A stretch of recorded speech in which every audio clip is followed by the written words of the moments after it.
I've never really tuned into watching basketball before her, honestly. That one sentence should stop you cold. That isn't from a casual fan. That's a direct quote from Nelly Korda, the #1 ranked female golfer on the entire planet. It's one thing to sell out arenas, to break NCAA scoring records, or to triple WNBA's viewership. That's the Caitlyn Clark effect we all know. But it's something else entirely to make the champions of other professional sports change their viewing habits. But this is a new level of cultural power. It's the kind of power that makes rival leagues sit up and take notice, and it's the kind of power that can apparently make a few of her peers incredibly jealous. When Caitlyn Clark accepted an invitation to play in a simple midweek golf event, the LPGA's most iconic legends thought they were just having a fun day with a celebrity. They had no idea they were about to witness a crossover phenomenon that would leave them stunned, speechless, and according to some, spark a multi-million-dollar bidding war that has left the WNBA completely exposed. Let's be clear about what a Wednesday Pro-Am is.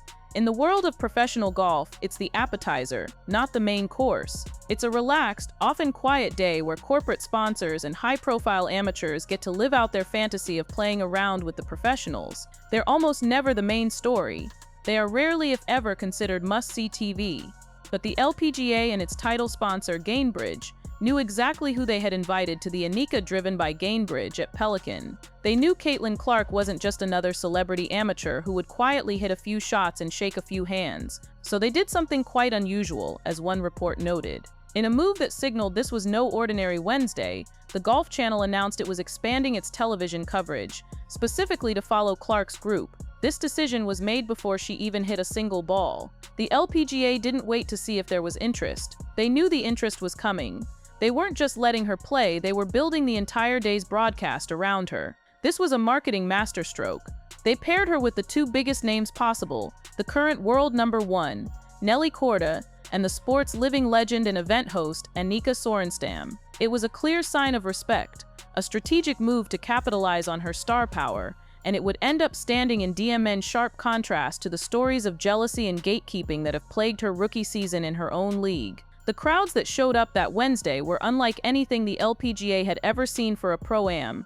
They were massive, loud, and full of young fans, and Caitlyn Clark almost immediately gave them a show and a scare they would never forget. First, it was the display of raw, untamed power. She uncorked a monstrous 337-yard drive, a distance that many male professional golfers would be happy with. The broadcast team was audibly impressed, but then came the moment that truly went viral. On another hole, Clark lined up and blasted the ball, but her aim was off, way off. The ball went soaring, missing the fairway entirely and flying over the entire gallery of fans. Videos from the crowd show people ducking, scrambling for cover. It was a chaotic, genuinely dangerous moment, the kind of wild miss that amateurs are famous for.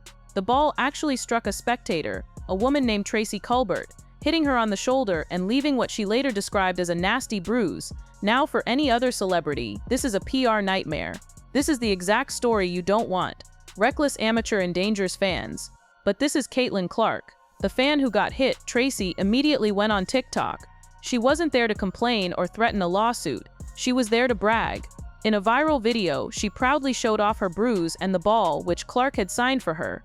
Tracy joked, "I didn't expect to give Caitlyn Clark an assist. Her goal was not to hit a fan, whoopsie." This single bizarre incident showed the sports world something critical.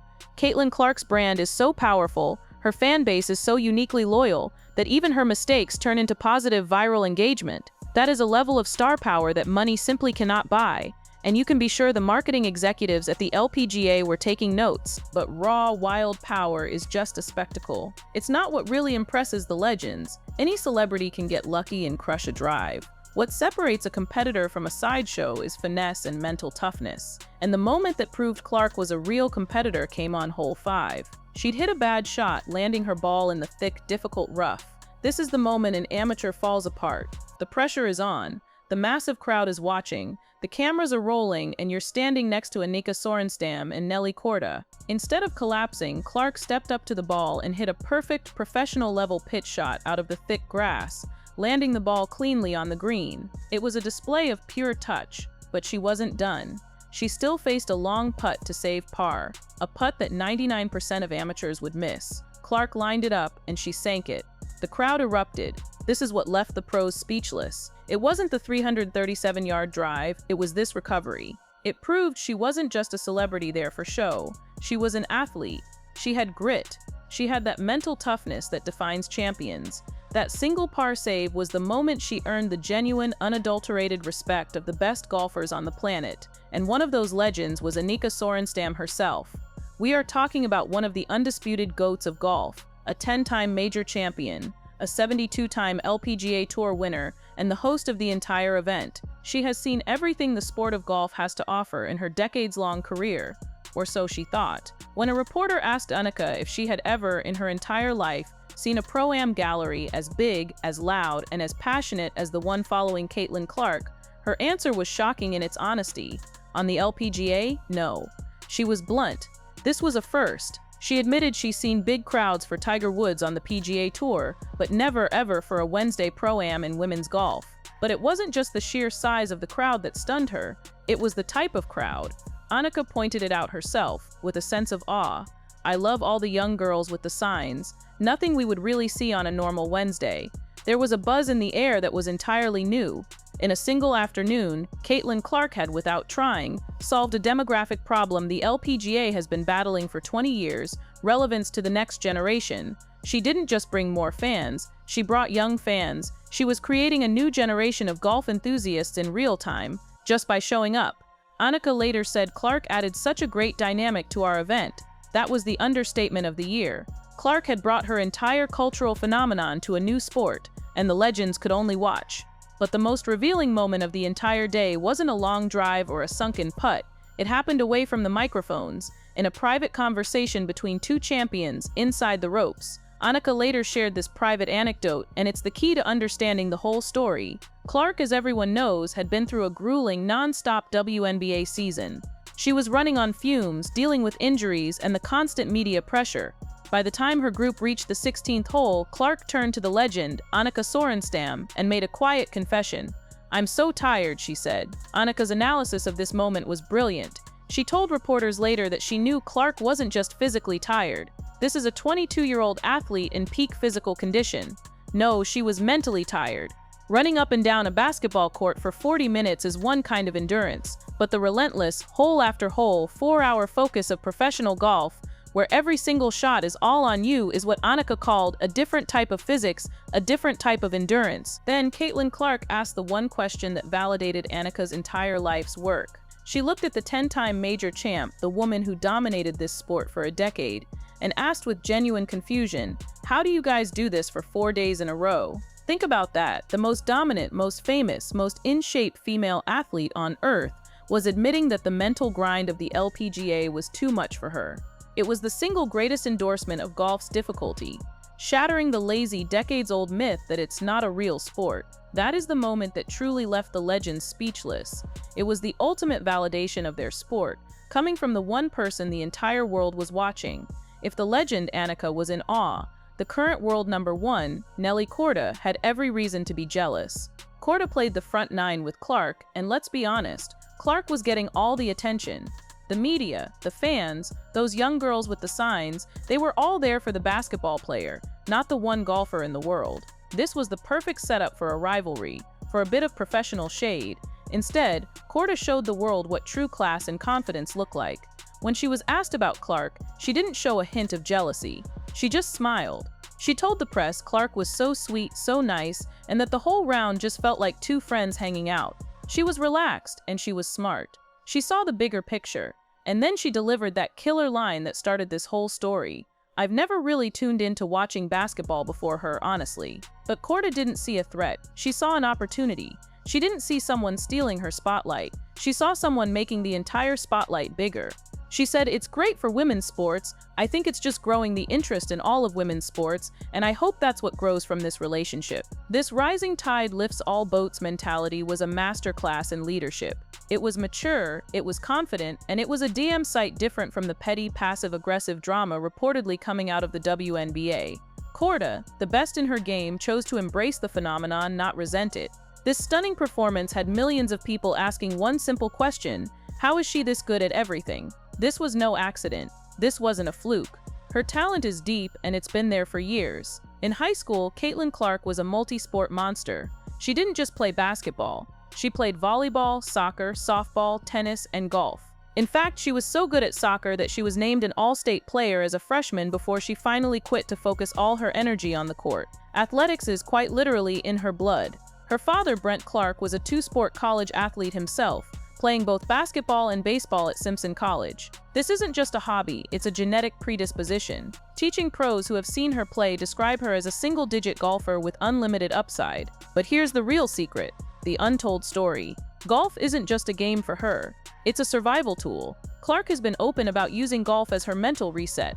In her own words, she uses it to clear your mind and escape reality from the trials and tribulations of the WNBA.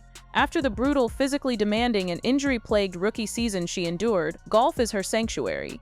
It's the one place she can go where the only thing that matters is the ball. This Pro-Am wasn't just a publicity stunt. It was a public look at her private therapy, a window into the one thing that keeps her sane. And now, we get to the part of the story that has the sports world turning on itself. The LPGA's plan worked. In fact, it worked too well. The Caitlyn Clark effect was immediate and explosive.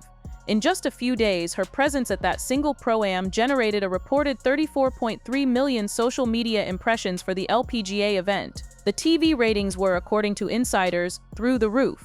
The event was a massive, unqualified success. This unprecedented success immediately sparked massive rumors of a crossover deal. The LPGA and its sponsors saw what happened. They saw a player who could change their sport overnight. First, a figure of $8 million was floated for a partnership deal. Then insiders started whispering about a number so big it seemed impossible, a $50 million LPGA partnership. The rumor is that the LPGA is trying to poach her, to make her a cross-sport ambassador, and they are willing to pay a fortune to do it. This move, and the tidal wave of positive press it generated for Clark, reportedly exposed the WNBA's biggest failure.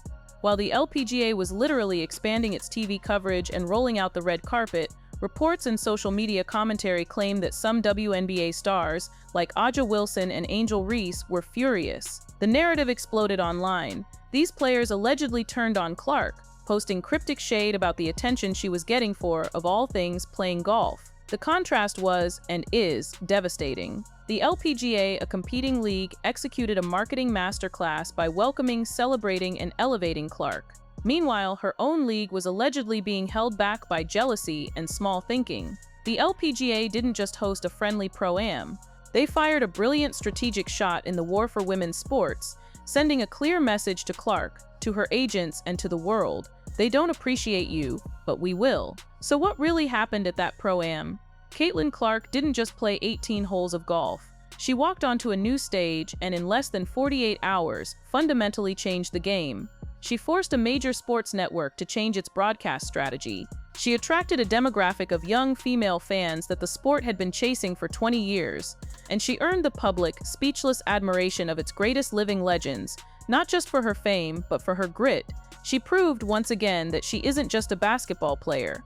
She is a cultural force, the same way Tiger Woods was for golf, an athlete who single-handedly makes the sport cool and brings a new celebrity atmosphere to every event she touches. The LPGA's embrace proved that they could successfully and joyfully monetize the Caitlyn Clark effect in a single weekend, something the WNBA has seemingly struggled with all season. In the end, the legends of golf were left speechless with awe. But back in the WNBA, some of its biggest stars were, according to reports, left speechless with anger. The battle for her future, and the future of women's sports, is just getting started, and the LPGA just proved they are more than willing to fight for her.